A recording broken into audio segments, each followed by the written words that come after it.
سلام كبرات تخاتلتي كما يصنعكم باركس ابزي فيديو دما بزعبا حنصاصات صرغيان ترغماتومن كنرخن فتينا سناي مكتتال ابزي صرغيا ماكينا كتقدم يفقديو يبلنالو ملسنا او يفقدي مخنياتو ات ماكلاي مسمر تتقرارص حنصاص سلازخونه كل غزي ات ماكلاي مسمر تتقرارص حنصاص نزخون ماكينا خنقدم يفقدي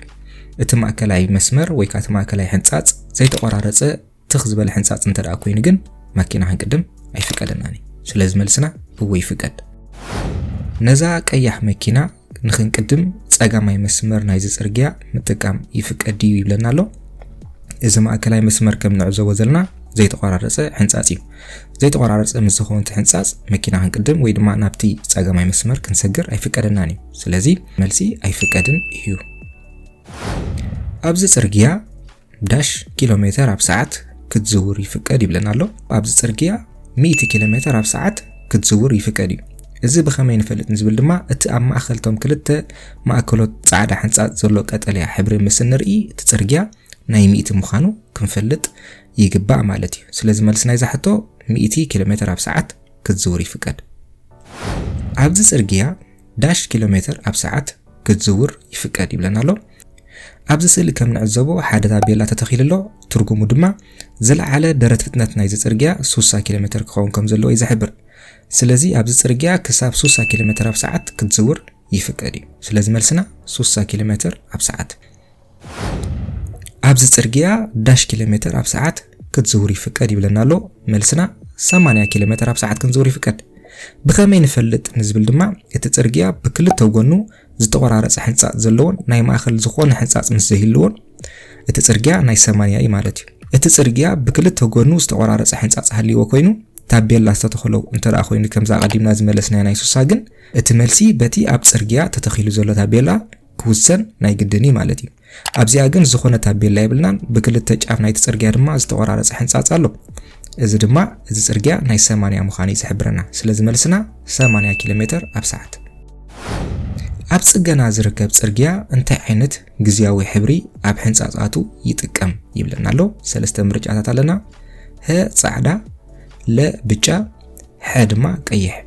ኣብ ጽገና ዝርከብ ጽርግያ ኩሉ ግዜ ብጫ ሕብሪ እዩ ዝጥቀም ስለዚ መልስና ለ እዩ ካብ ሃይዌይ ኣብ እትወጻል እዋን ማዓሲኻ ፍጥነትካ ምቕናስ እትጅምር ይብለናሎ ክልተ ምርጫታት ኣለና ህ ናብዚ መስመር ምስኣተኻ ለ ድማ ናብዚ መስመር ቅድሚ ምእታውካ ይብለናሎ ካብ ሃይዌይ ኣብ ንወጽል እዋን ኩሉ ግዜ ናብዚ መስመር ምስኣተኻ ኢኻ ፍጥነትካ ክትቀንስ ዝፍቀድ ኣብ ውሽጢ ሃይዌይ ከለኻ ግን ፍጥነትካ ምቕናስ ኣይፍቀድኒ ስለዚ መልስና ህ ናብዚ መስመር ምስኣተኻ ኣብዚ መስመር ክትቅጽል ደሊኻ ኣለኻ እንታይ ክትገብር ይግባእ ይብለናሎ ክልተ ምርጫታት ኣለና ህ ስቂልካ መንገድኻ ትቕጽል ለ ድማ ናይ የማን ፍራቻ ክትውልዕ ኣለካ መልስ ናይ ሕቶና ለ ናይ የማን ፍራቻ ክትውልዕ ይግባእ ምኽንያቱ ናብዚ ሃይዌይ ዘይተኣቱ እንተደኣ ኮንካ እቶም ብጸጋማይ መስመር ዝመጹ ተሽከርከርቲ ንዓኻ ቦታ መታን ከይገርፉልካ ወይ ድማ ንከእትውኻ ቦታ መታን ከይገርፉ ንስኻ ናብቲ ሃይዌይ ከም ዘይተኣቱ ንምሕባር ናይ የማን ፍራቻ ክትውልዕ ይግባእ በዛ ኣገባብ እቶም ተሽከርከርቲ ከይተሸገሩ ናብ የማን ከም ትወጽእ ፈሊጦም መንገዶም ክቕጽሉ ይኽእሉ ስለዚ እንታይ ክንገብር ይግባእ ናይ የማን ፍራቻ ክንውልዕ ይግባእ እዚ ናይ ጽርግያ ምልክት እንታይ ይሕብረና ክልተ ምርጫታት ኣለና ህ ኣብ ቅድሜና ናይ ሓደ መስመር ሰርክል ከም ዘሎ ለ ድማ ኣብ ቅድሜና ናይ ክልተ መስመር ሰርክል ከም ዘሎ ይብለናሎ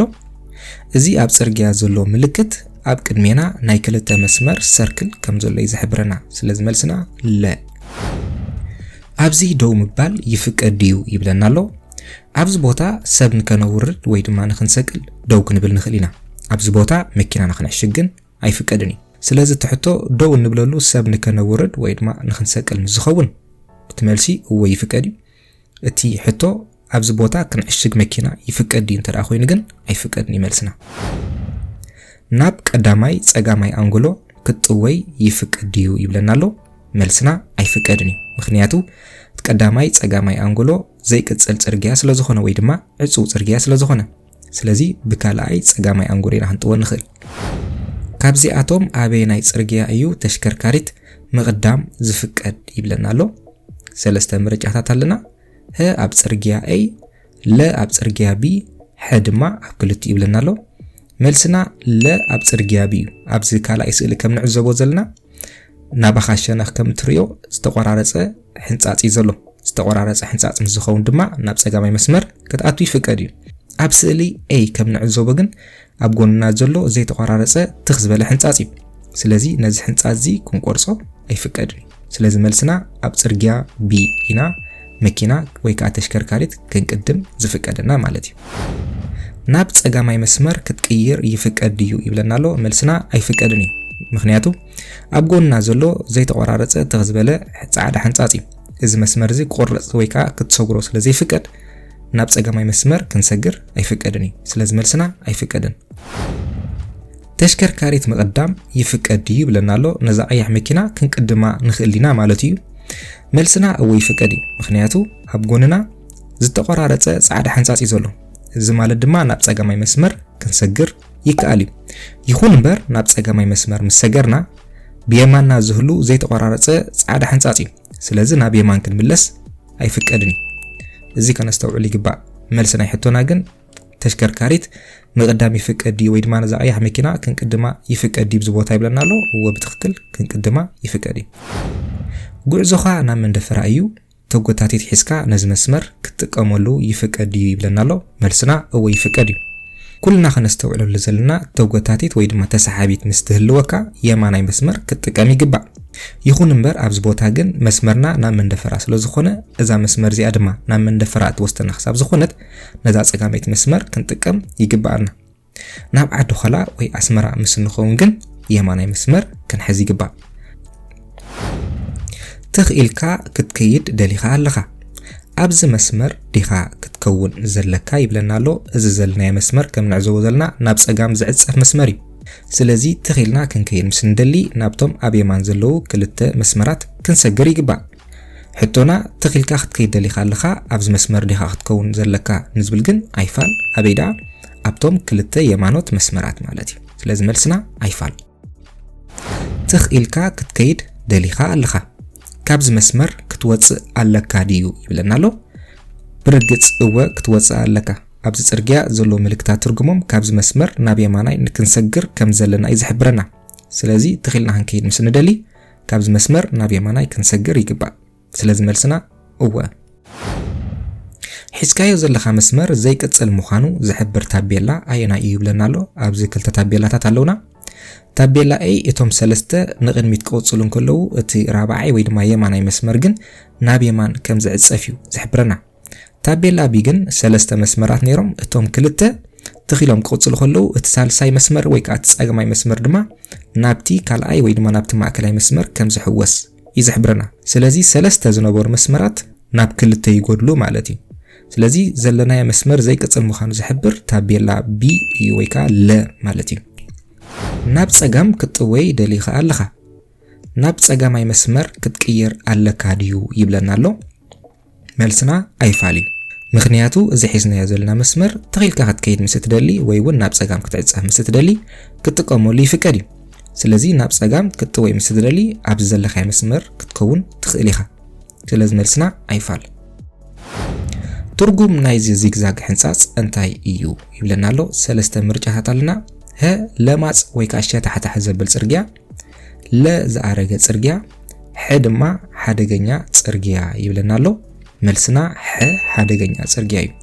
እዚ ትርጉም ወይ ድማ እዚ ኣብ ጽርግያ ዘሎ ዚግዛግ ሕንፃፅ እዚ ጽርግያ ሓደገኛ ምዃኑ እዩ ዝሕብረና ስለዚ መልስና ሐ ሓደገኛ ጽርግያ ኣበየናይ ወገን ናይ ጽርግያ እዩ ጻዕዳ አንጸባራቂ ዓንዲ ዝትከል ይብለና ኣሎ ሰለስተ ምርጫታት ኣለና ه ኣብ የማናይ ወገን ናይ ጽርግያ ለ ኣብ ፀጋማይ ወገን ናይ ጽርግያ ሐ ድማ ኣብ የማንን ፀጋምን ወገን ይብለና ኣሎ መልስና ጻዕዳ አንጸባራቂ ዓንዲ ኣብ ፀጋማይ ወገን ናይ ጽርግያ እዩ ዝርከብ ኣበየናይ ወገን ናይ ጽርግያ እዩ ቀይሕ አንጸባራቂ ዓንዲ ዝትከል ይብለና ኣሎ ሰለስተ ምርጫታት ኣለና ه ኣብ የማናይ ወገን ናይ ጽርግያ ለ ኣብ ፀጋማይ ወገን ናይ ጽርግያ ሐ ድማ ኣብ የማንን ፀጋምን ወገን ናይ ጽርግያ ይብለና ኣሎ መልስና ه ኣብ የማናይ ወገን ናይ ጽርግያ እዩ ቀጠልያ መብራህቲ በሪሁ ኣሎ ደው ክትብል ኣለካ ድዩ ይብለና ኣሎ መልስና ኣይፋል እዩ ኣብዚ ከም ንዕዘቦ ስቶፕ ዝብል ታቤላ ኣሎ ይኹን እምበር እዚ ሴማፎሮ ወይ ድማ ናይ ትራፊክ መብራህቲ ዝለዓለ ሓይሊ ካብ ናይ ስቶፕ ታቤላ ኣለዎ ስለዚ ኩሉ ግዜ ኣብዚ ከነስተውዕለሉ ዘለና ሴማፎሮ ቀጠልያ ምስ ዝኸውን እቲ ስቶፕ ንዓና ዝምልከት ኣይኮነን እቲ ሴማፎሮ ኣብዚ ይስራሐሉ እዋን ግን ደው ክንብል ንግደድ ኢና ማለት እዩ ስለዚ ቀጠልያ ኣብዚ ዝህበልና እዋን ደው ክንብል ኣይግባእናን እዩ ቀጠልያ መብራህቲ በሪህሎ ደው ክትብል ኣለካ ድዩ ይብለና ኣሎ ኣብዚ እውን ብተመሳሳሊ መልስና ኣይፋል እዩ ብጫ መብራህቲ በሪህሎ ደው ክትብል ኣለካ ድዩ ይብለና ኣሎ መልስና እወ ብርግጽ እዩ ብጫ ማለት ተጠንቀቕ ወይ ድማ ደው ንኽትብል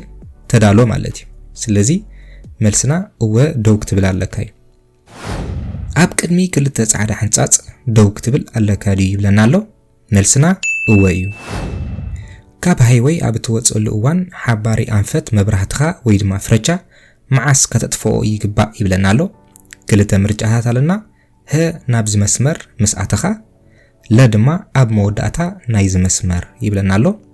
መልስና ህ ናብዚ መስመር ምስኣተኻ እዩ ኩሉ ግዜ ናብዚ መስመር ምስኣተኻ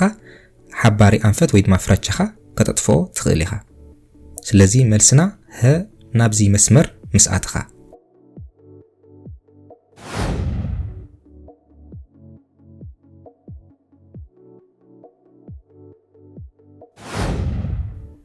ናብ ሃይዌይ ክትኣቱ ምስ ትደሊ እኹል ቦታ ከይረኸብካ እንከለኻ ምልክት ወይ ድማ ፍረቻ ክትህብ ይግባእ ድዩ ይብለና ኣሎ መልስና ኣይግባእኒ እኹል ቦታ መእተዊ ከይረኸብካ ከለኻ ፍረቻ ክትውልዕ ኣይግባእካኒ መዓስ ትኣትውልዕ እኹል መእተዊ ቦታ ምስ ረኸብካ ፍረቻ ወሊዕኻ ትኣትው ከም ዘለኻ ትሕብር ማለት እዩ ስለዚ መልስና ኣይግባእኒ ካብ መዐሸጊ ቦታ ኣብ እትወጽሉ እዋን ምልክት ወይ ድማ ፍረቻ ክትገብር ይግባእ ድዩ ይብለና ኣሎ መልስና ብዝግባእ እወ እዩ ኩሉ ግዜ መኪናና ተዓሺጋትሉ ካብ ዝነበረት ቦታ ከነውፃ እንከልና ፍረቻ ክንውልዕ ይግባእ እዩ ማለት እዩ ካብ መዐሸጊ ቦታ ኣብ እትወጽሉ እዋን መዓስ ኢኻ ምልክት ክትገብር ዝግባእ ይብለና ኣሎ ሰለስተ ምርጫታት ኣለና ህ ኣብ ውሽጢ ከተማ ጥራይ ለ ካብ ከተማ ወፃኢ ጥራይ ሐ ድማ ኣብ ውሽጢ ከተማን ካብ ከተማ ወፃእን ይብለና ኣሎ መልስና ሐ ኣብ ውሽጢ ከተማን ካብ ከተማ ወፃእን ኩሉ ግዜ መኪና ተዓሺጋትሉ ካብ ዝነበረት ቦታ ከተውፃ እንከለኻ ትወጽእ ከም ዘለኻ ንካልኦት ተሽከርከርትን ምሕባር ፍረቻ ክትውልዕ ይግባእ ስለዚ መልስና ሐ ኣብ ውሽጢ ከተማን ካብ ከተማ ወፃእን ክትወጽእ እንከለኻ ካብ መዐሸጊ ቦታኻ ፍረቻ ክትገብር ወይ ድማ ምልክት ክትህብ ይግባእ ማለት እዩ ማኪና ክትቅድም ምስ እትደሊ ምልክት ክትገብር ይግባእ ድዩ ይብለና ኣሎ እወ እዩ ኩሉ ግዜ ተሽከርካሪት ክትቅድም እንከለኻ መስመር ስለ ትቕይር ምልክት ክትገብር ኣለካ ስለዚ መልስና እወ ይግባእ ናብ ሃይዌይ ክትኣቱ ደሊኻ ኣለኻ ካብ ሕጂ ኣትሒስካ ምልክት ክትገብር ኣለካ ድዩ ይብለና ኣሎ መልስና ኣይፋል እዩ ምክንያቱ ጌና ነቲ ሃይዌይ ኣይበጻሕናየን ስለ ዘለና እዩ ካልኣይ ድማ ናብቲ ሃይዌይ ምስ በጻሕና እኹል ዝእትወና ቦታ ምስ ረኸብና ጥራይና ፍረቻ ክንውልዕ ዘለና ማለት እዩ ስለዚ ናብቲ ሃይዌይ ስለዘይቀረብና ዘለና ወይ ድማ ስለዘይበጻሕና ዘለና ኣብዚ ቦታ እዚ ፍረቻ ክንውልዕ ኣይግባእናን እዩ ስለዚ መልስና ኣይፋል ማኪና ተባላሽያትካላ እዚ አንጸባራቂ ስሉስ ኩርናዓዊ ምልክት ኣብ ግቡእ ርሕቀት ድዩ ተተኺሉ ዘሎ ይብለና ኣሎ መልስና ኣይፋል እዩ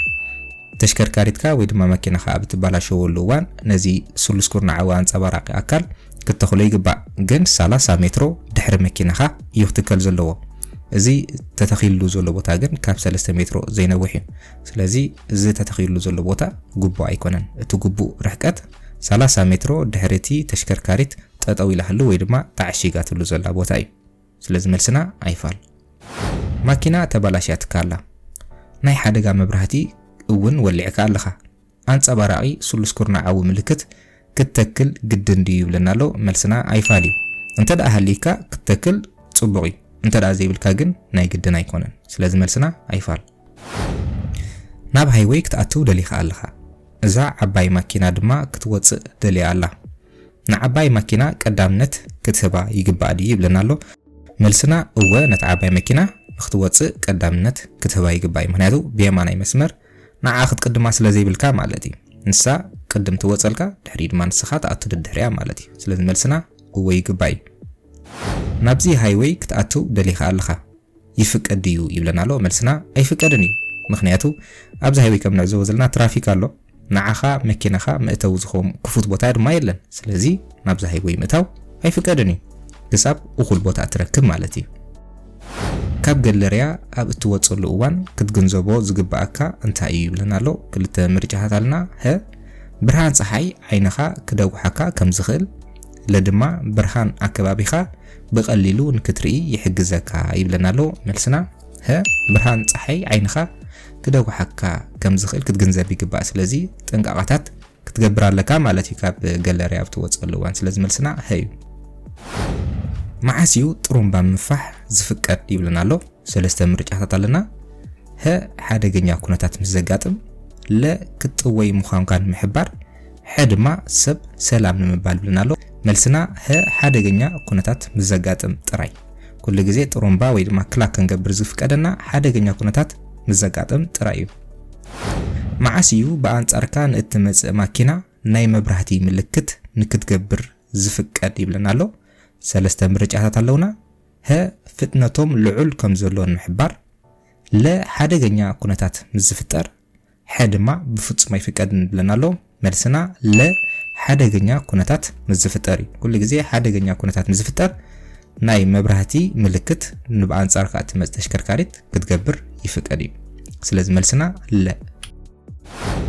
ኣብ እዋን ለይቲ በአንጻርካ ናይ እትመጽእ ተሽከርካሪት መብራህቲ ጠፊኡ ምስ ትርእዮ ናይ መብራህቲ ምልክት ክትገብር ይፍቀድ ይብለና ኣሎ እወ ብርግጽ ምክንያቱ ኣብ እዋን ለይቲ መብራህቱ ኣጥፊኡ ዝጓዓዝ ሓደገኛ ኩነታት ስለ ዝኾነ ናይ መብራህቲ ምልክት ክትገብረሉ ይፍቀድ እዩ ስለዚ መልስና እወ ኣብ ቅድሚኻ ዘላ ማኪና ናብ ድሕሪት ክትምለስ ምስ እትጅምር እንታይ ክትገብር ይግባእካ ይብለና ኣሎ ሰለስተ ምርጫታት ኣለውና ሀ ንስኻ እውን ናብ ድሕሪት ትምለስ ለ ጥሩምባ ትነፍሕ ሐ ድማ ስቕ ትብል ብለና ኣሎ መልስና ለ ጥሩምባ ትነፍሕ ናባኻ ይምለስ ከም ዘሎ ንክትሕብሮ ወይ ድማ ሓደገኛ ኩነታት ስለ ዘጋጥም ዘሎ ንስኻ ናብ ድሕሪት ክትምለስ የብልካን ድሕሪት ተተመሊስካ ሞ ነታ ድሕሪኻ ዘላ መኪና ሃታርማ ክትገብሮ ዝግባእካ ጥሩምባ ምምፋሕ ናብ ድሕሪት ይምለስ ከም ዘሎ ክትሕብሮ ይግባእ ማለት ስለዚ መልስና ለ ጥሩምባ ትነፍሕ ጥሩምባ ክትነፍሕ ኣለካ ድዩ ኣብዚ ይብለካ ኣሎ እዛ ተሽከርካሪት ኣብ ቅድሜና ዘላ ወይ ድማ ዛ ቀያሕ መኪና ከም ንዕዘባ ዘለና ትተክኻላ ኣብ ድሕሪያ ስለዚ እንታይ ክትገብር ይግባእ ሓደገኛ ኩነታት ከም ዘጋጥም ዘሎ ትርኢ ስለ ዘለኻ ጥሩምባ ትነፍሕ ስለዚ ክትነፍሕ ኣለካ ድዩ እወ ክትነፍሕ ይግባእካ እዩ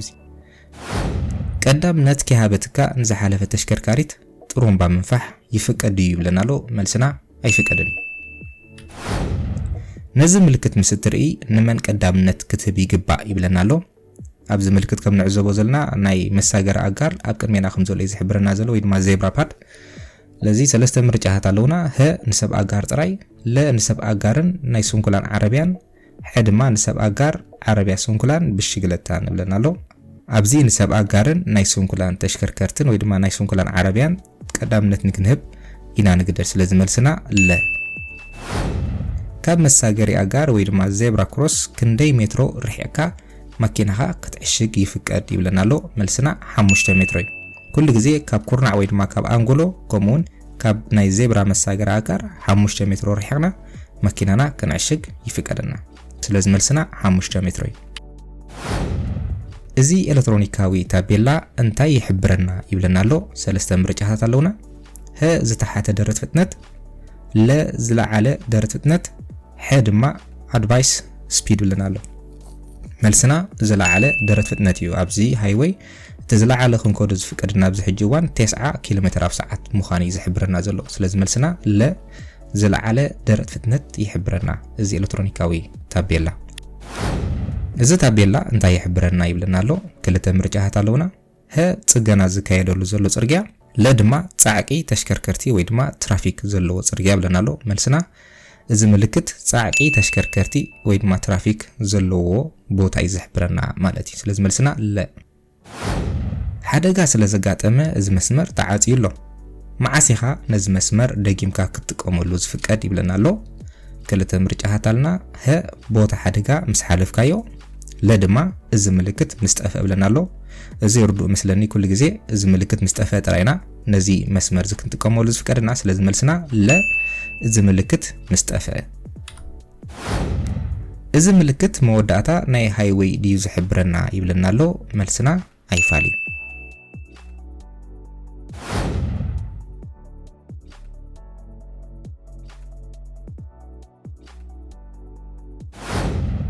ካብታ ኣብ ቅድሜኻ ዘላ መኪና ናይ ክንደይ ካልኢት ርሕቀት ክህልወካ ይግባእ ወይ ድማ ርሕቅካ ክትጓዓዝ ይግባእካ ይብለና ኣሎ ሰለስተ ምርጫታት ኣለውና ሀ ሓደ ካልኢት ለ ክልተ ካልኢት ሐ ድማ 4 ካልኢት ይብለና ኣሎ መልስና ሐ 4 ካልኢት እዩ ኩሉ ግዜ ካብታ ኣብ ቅድሜና ዘላ ማኪና ናይ 4 ካልኢት ጋፕ ወይ ድማ ርሕቀት ሓሊና ክንጓዓዝ ይግባእና ማለት እዩ ስለዚ መልስና ሐ 4 ካልኢት እዩ ፍጥነትካ 40 ኪሎ ሜትር ኣብ ሰዓት ኣሎ ነዚ ርሕቀት ሓሊኻ ድሕርዛ ትራም ክትጓዓዝ ይፍቀድ ወይ ድማ ቁኑዕ ድዩ ይብለና ኣሎ መልስና ቁኑዕ ኣይኮነ ወይ ድማ ኣይፋልዩ 40 ኪሎ ሜትር ኣብ ሰዓት እንዳተጓዓዝካ ክንድዝ ዝኣክል ንኡስ ርሕቀት ሓሊኻ ድሕር ትራም ምጓዓዝ ቁኑዕ ኣይኮነን ኣብ ዝተፈላለዩ ጽርግያታት ካብታ ኣብ ቅድሜና ዘላ ተሽከርካሪት ርሕቀትና ክንደይ ክኸውን ከም ዘለዎ ብኸመይ ንዕቅን ዝብል ምፍላጥ ድማ ኩሉ ግዜ እቲ ፎርሙላ ሓደ እዩ እሱ ድማ እቲ እንጓዓዘሉ ዘለና ፍጥነት ዝተመቕሎ ብክልተ ዝተደምሮ 10 ሚእታዊት ደሚርካ ቁርብ ድማ ወሲኽካ እቲ ውጽኢት ንሱ እዩ ማለት እዩ ንኣብነት ደረት ፍጥነትና 40 ኪሎ ሜትር ኣብ ሰዓት ኣሎ ንበል ስለዚ 40 ኪሎ ሜትር ኣብ ሰዓት ዝተመቕሎ ንክልተ 20 ይኸውን ኣሎ ማለት እዩ ስለዚ እቲ 20 ዝተደምሮ 10 ሚእታዊት ድማ ንገብር ስለዚ እቲ ውጽኢት ክንደይ ክኸውን ኣሎ እንተራይልና ናይ 22 ክሳብ 23 ሜትሮ ርሕቅና ክንጓዓዝ ይግባእ እዚ ግን እቲ ፍጥነትና 40 ኪሎ ሜትር ኣብ ሰዓት ንዝኸውን እቲ ፍጥነትና እንዳወሰኸ ብዝኸደሉ መጠን ድማ እቲ ርሕቀት ክውስኽ ይግባእ ማለት እዩ ታ ፎርሙላ ግን ፍጥነት ዝተመቕሎ ንክልተ ዝተደምሮ 10 ሚእታዊት እያ ማለት እዩ እዚኣ ክትሕዝዋ ይግባእ ኣብ ሰዓት 100 ኪሎ ሜትር ትሕንበብ ኣለኻ ርሕቀትካ ሓሊኻ ኣለኻ ዶ ይብለና ኣሎ ከምዚ ንዕዘቦ ዘለና ነዛ ቀያሕ መኪና ኣመና ተወቲፍና ያለና ኣብ ሰዓት ድማ 100 ኪሎ ሜትር ንጓዓዝ ኣለና 100 ዝተመቕሎ ንክልተ 50 እዩ ዝተደምሮ 10 ሚእታዊት እቲ ክኸውን ዝግብኦ ርሕቀት ከምዚ ዘሎ ይኮነ ስለዚ መልስና ኣይፋል ዝለዓለ ደረት ፍጥነት ክንደይ ክኸውን ይግባእ ይብለና ኣሎ ኣብዚ ታቤላ ከም ንዕዘቦ ዘለና ናይ ሱሳ ክንከዶ ፀሕና ኣብቂዑ ኣሎ ወይ ድማ ሱሳ ክብለና ፀንሐ ኣብቂዑ ኣሎ ብለና ኣሎ ኩሉ ግዜ ከምዚ ዓይነት ታቤላ ምስ ንረክብ እቲ ቀፂሉ ዝመጽእ ጽርግያ ናይ 80 ምዃኑ ክንፈልጥ ይግባእ ማለት እዩ ስለዚ መልስና ኣብዚ 80 ኪሎ ሜትር ኣብ ሰዓት እዩ ኩሉ ግዜ ናይ 50 ሱሳ ወይ ድማ 70 ታቤላ ፀኒሑ እንተዳ ኣብቂዑ ኣሎ ኢልና ከም ገይሩ ደምሲሶ ወይ ድማ ሰለስተ ሰረዝ ገይሩሉ እቲ ዘለኻያ ጽርግያ ናይ 80 ኮይኑሎ ማለት እዩ ኩሉ ግዜ ናይ 50 ሱሳ 70 ታቤላ ነይሩ እንተዳ ከም ዘብቅዕ ሓቢርና ተቀፂሉ ዝመጽእ ታቤላ ወይ ከዓ ተቀፂሉ ዝመጽእ ጽርግያ ናይ 80 ምዃኑ ክንፈልጥ ይግባእ ኣብዚ ጽርግያ ኣብ ሰዓት 100 ኪሎ ሜትር ኣብ ሰዓት ክትጓዓዝ ይፍቀድ ይብለና ኣሎ ኣብ ታቤላ ከም ንዕዘቦ ዘለና እቲ ጽርግያ ናይ 70 ዝብል ኣብቂዑሎ ብለና ኣሎ ስለዚ ካብዚ ቀፂልካ ዘሎ ናይ 80 ምዃኑ ዳንበር ናይ 100 ይኮነን ስለዚ 100 ኪሎ ሜትር ኣብ ሰዓት ኣብ ጽርግያ ክትጓዓዝ ኣይፍቀድኒ ስለዚ መልስና ኣይፋል ኣብ ሰዓት 120 ኪሎ ሜትር ክትጓዓዝ ይፍቀድ ድዩ ይብለና ኣሎ መልስና እወይ ምክንያቱ ኣብ ታቤላ ከም ንዕዘቦ ዘለና 120 ኪሎ ሜትር ኣብ ሰዓት ተጓዓዝ ይብለና ኣሎ ኣብ ቅድሚያ ሓንቲ ጻዕዳ ታቤላ ከባብ ጻዕዳ ታቤላ ሰለስተ ሰረዝ ዘለዎ ኣሎ እዚ እንታይ ዘመልክተልና እንተራይልና ናይቶም ኣቀዲሞም ረኺብናዮም ዝጸንሐና ኩሎም ዓይነት ታቤላታት ከልኪሎምና ወይ ድማ ከገዱድና ጽንሑ ታቤላታት ብሙላቶም ኣብቂዖም ኣለዉ ማለት እዩ ካብዚ ቀፂልካ ግን 120 ኣብ ሰዓት ክትሕንበብ ትኽእል ኢኻ ማለት እዩ ስለዚ ኣብ ሰዓት 120 ኪሎ ሜትር ክትጓዓዝ ይፍቀድ ይብለና ኣሎ ወይ ይፍቀድ ኣበይ ናይ ጽርግያ ኢኻ ክሳብ 100 ኪሎ ሜትር ኣብ ሰዓት ክትጓዓዝ ዝፍቀድ ይብለና ኣሎ ክልተ ጽርግያታት ኣለዉ ታቤላ ኣይ ኣቀዲሞ ከም ዝገለጽኩልኩም ኣብቲ ማእከል ጽርግያ ቀጠልያ ሕንጻጽ እንተዳ ሃልዩ ኩሉ ግዜ እቲ ጽርግያ ናይ 100 እዩ ክልተ ሕንጻጽ እንተዳ ኮይኑ ኣብቲ ማእከል ከዓ ኩሉ ግዜ ናይ 80 እዩ ማለት እዩ ስለዚ መልስና ህ ጽርግያ ስእሊ ኤ ጥራይ ማለት እዩ ዝለዓለ ደረት ፍጥነት ክንደይ ክኸውን ይግባእ ይብለና ኣሎ ኣብ ከምዚ ዓይነት ጽርግያ ወይ ድማ ኣብ ማእከል ናይቲ ጽርግያ ክልተ ዘይተቆራረጸ ሕንጻጽ ምዝህሉ እቲ ጽርግያ ናይ 80 ምዃኑ ክንፈልጥ ይግባእ ማለት እዩ ስለዚ መልስና ለ 80 ኪሎ ሜትር ኣብ ሰዓት ዝለዓለ ደረት ፍጥነትካ ክንደይ ክኸውን ይግባእ ይብለና ኣሎ ኩሉ ግዜ ኣብ ማእከል ጽርግያ ዝኾነ ሕንጻጽ ዘይብሉ ኮይኑ ብየማንን ጸጋምን ድማ ዝተቆራረጸ ሕንጻጽ ምዝህሉ እቲ ዘለኻየ ጽርግያ ናይ 80 ምዃኑ ክንግንዘብ ይግባእ ኣብቲ ጽርግያ ዝኾነ ታቤላ ተተኺሉ እንተዳ ሃልዩ 60 50 30 ዝብል ግን በቲ ተተኺልካ ዘሎ ታቤላ بوقت مرح ناي قدنتيو زخونة تابيلا زي بلون تدعم خوينو أب ما أخل تحنصات زما زخونة حنصات زي بلون بخلتها جاف ناي تسرقيا دما زتقور على تسا حنصات مزلوغن اتسلخ يا تسرقيا ناي 8 يو مالتي سلازي زلعل درجة فتنة أبزي كندي كوني قبايب لنا له 8 كيلومتر أب ساعات ترجم مأكلاي حنصات ناي تسرقيا يبلنا له أما أكل كتلاي حنصات زلوغ تسرقيا ناي 100 كيلومتر أب ساعات مخانو كنفلت يقبا أما أكل كلت حنصات زلوغ تسرقيا دما 8 كيلومتر كنقعزلو يفقدلنا أما أكل حنصات زي بلو تسرقيا كل جزء 8 كيلومتر أب ساعات كنقعز يفقدلنا زتتخدتا بيلا انت دا زي بلو أبينا يتسرقيا 8 كيلومتر أب ساعات كتقعز يفقد يبلنا له كلت سئلتات اللونا إذ قدامي أوتوفيخ ويدما ناي 100 تسرقيايو إذا ناي مكينا سئلي أبرب أخرنا عسمية وتابيلا انت دا هليا تسرقيا ناي 100 كيلومتر أب ساعتي مالتي تخالي إتدما كم نعزبازلنا ناي 6 كيلومتر يبقى علو كابزي عند حرزلا 8 أي سلازي أبينا يتسرقيا 8 كيلومتر أب ساعات كتقعزي فقد يبلنا له ملسنا ح تسرقيا سئلي أي نبيني أب تسرقيا أي زلا على درجة فتنتنا 100 كخون خيلي 8 كتقعز جن تخيليها أب تسرقيا بيجن تزلا على درجة فتنتنا 8 أي سلازي أب كلت تسرقياتات 8 كيلومتر أب ساعات كنقعزي فقدنا سلازي ملسنا ح تسرقيا سئلي أي بين مالتي أبزاتا بيلا زلا 8 انتاي تحبرنا يبلنا له سلسته مرجعات اللونا ها زلا على درجة فتنة نكلن تشكركرتي لا زلا على درجة فتنة نعبيت مكاين حد ما ادفايس سبيد ويدما ناي مخري ويدما ناي حابريتا فتنة مالتي ملسنا ها زلا على درجة فتنة نكلن تشكركرتي نكلن نتسرقاز تقاما تشكركرتي زلا على درجة فتنة اب ساعات 8 كيلومتر كوني قبا مالتي لازم ملسنا ها درجة فتنة أب هايوي نتوما بهولاند تنبرو كلتا حقي زلو صدما كاب نقو ساعة 6 كساب ساعة 7 تدحرق أتري أب ساعات 100 كيلومتر أب ساعات كتقعزي قباكا كاب ساعة 7 تدحرق أتري ناي أقامشيت مالتي كساب ساعة 6 وقحتا نقوغن أب ساعات 130 كيلومتر كتقعز يفقدكا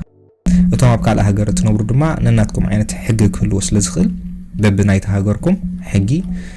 كتوكسو يقبع مالتي وتوما بهولاند تنبرو جن كاب ساعة 6 كاب ساعة 7 دحرق أتري 100 كيلومتر أب ساعات كاب ساعة 7 دحرق أتري كساب ساعة 6 نقو دما 130 كيلومتر أب ساعات أب هايوي كتوقعس تخيلي خا مالتي أبز سرقيا ساعات 10 تخلت دحرق أتري 130 كيلومتر أب ساعات كتوقعس يفقد ديو يبلنا له إذن نخ تقوموا لزلنا حقي ناي هولاند سلازخونه أب هولاند ما كاب ساعات 6 نوهو كساب ساعة 7 دحرق أتري أب ساعات 100 كيلومتر يخاخ تقعز فكركا إذن فادوس مالتي فرق معالتي أب ساعات 130 كيلومتر كتقعز يفقد يبلنا له ملسنا أي فقدني ويدما أي فالي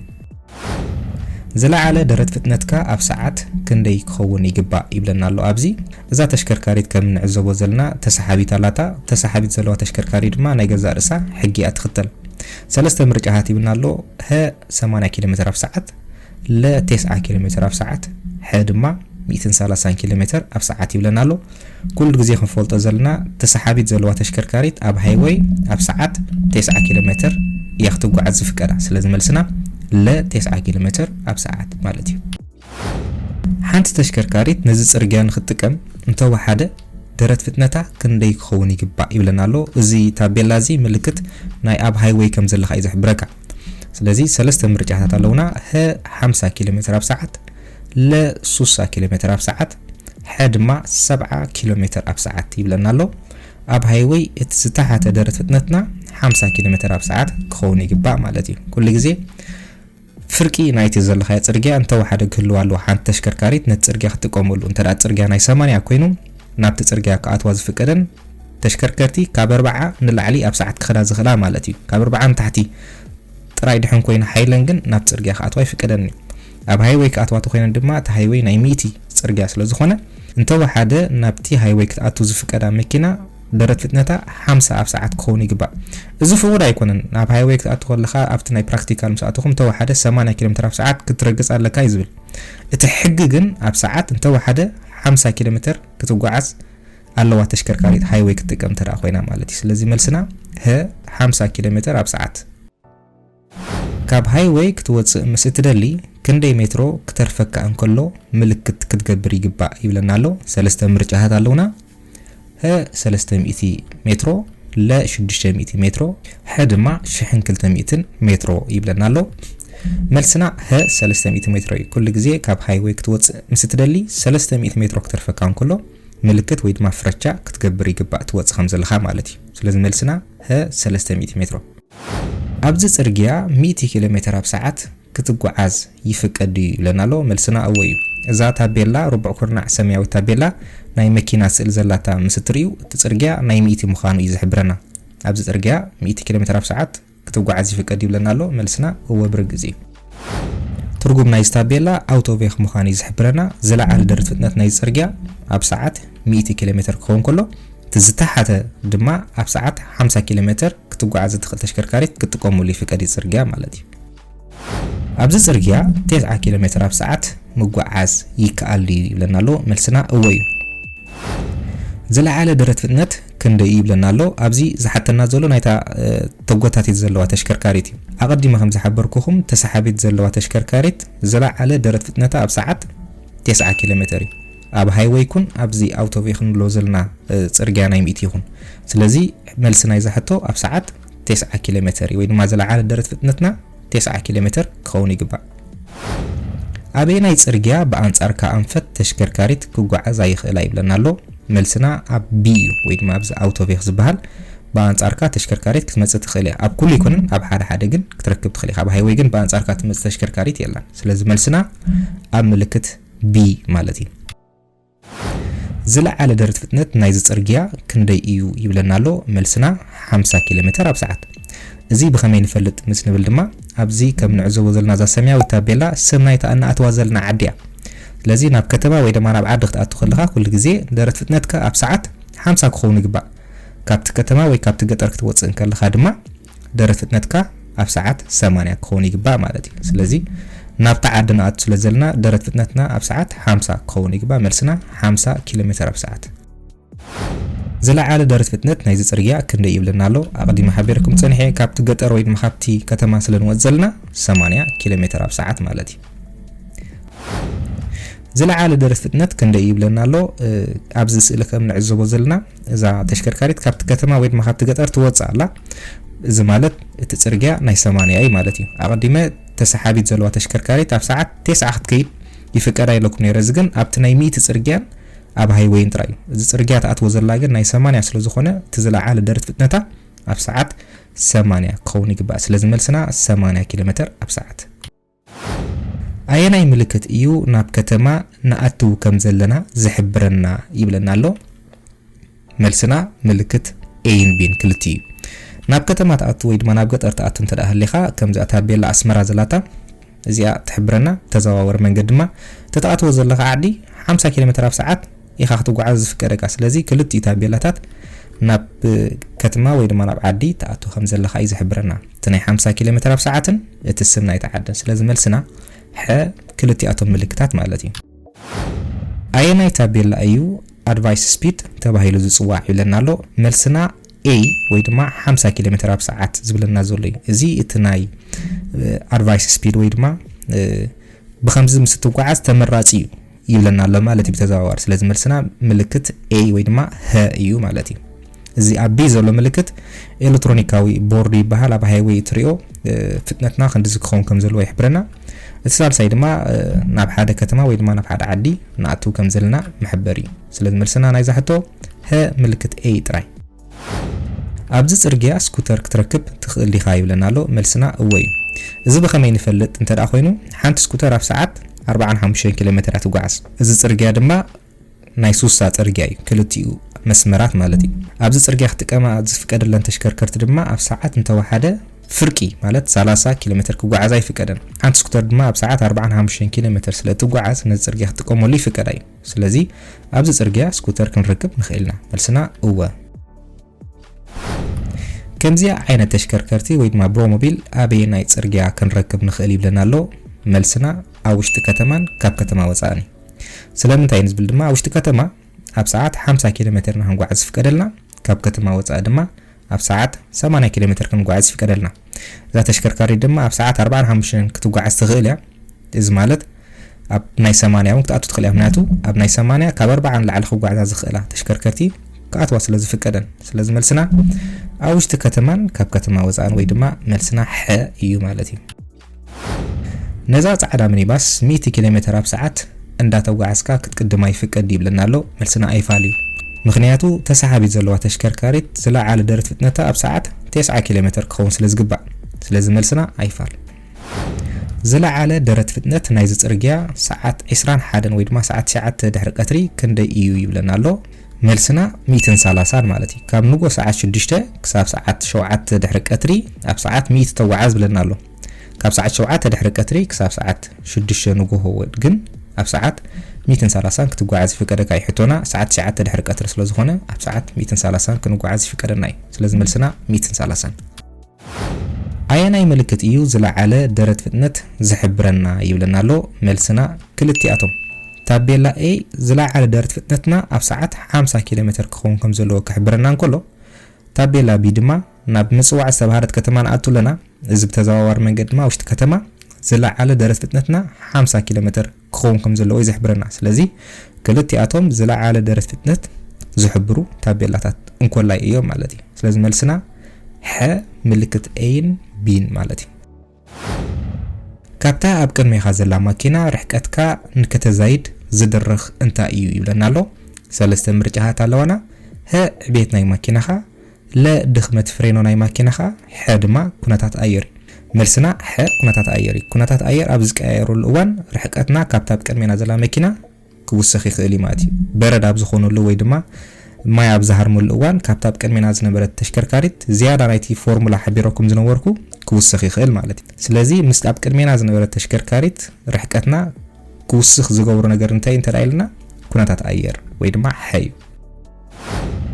ኣብ ሰዓት 100 ኪሎ ሜትር ትሕንበብ ኣለኻ ካብታ ኣብ ቅድሚኻ ዘላ ማኪና ናይ ክንደይ ሜትሮ ርሕቀት ክህልወካ ይግባእ ይብለና ኣሎ ሰለስተ ምርጫታት ኣለዋና ህ ኣስታት 35 ሜትሮ ለ ኣስታት 55 ሜትሮ ሕ ድማ ኣስታት 100 ሜትሮ ብለና ኣሎ መልስና ለ ኣስታት 55 ሜትሮ እዩ ነዚ ንምፍላጥ እታ ናይ ዓንተ ወይ ፎርሙላ ክንጥቀመላ ንኽእልና 100 ዝተመቕሎ ንኽልተ ዝተደምሮ 10 ሚእታዊት ማለት እዩ እዚ ምስ ንገብር ኣስታት 55 ሜትሮ ክንረክብ ኢና ስለዚ መልስና ለ ኣስታት 55 ሜትሮ ፍጥነትካ 120 ኪሎ ሜትር ኣብ ሰዓት ኣሎ ካብታ ኣብ ቅድሚኻ ዘላ ማኪና ናይ ክንደይ ካልኢት ርሕቀት ክህልወካ ይግባእ ይብለና ኣሎ ሰለስተ ምርጫታት ኣለውና ህ ክልተ ካልኢት ለ 4 ካልኢት ሕ ድማ 6 ካልኢት መልስና ለ 4 ካልኢት ኩሉ ግዜ ካብታ ኣብ ቅድሚና ዘላ ተሽከርካሪት ናይ 4 ካልኢት ርሕቀት ክህልወና ይግባእ ማለት እዩ ስለዚ መልስና ለ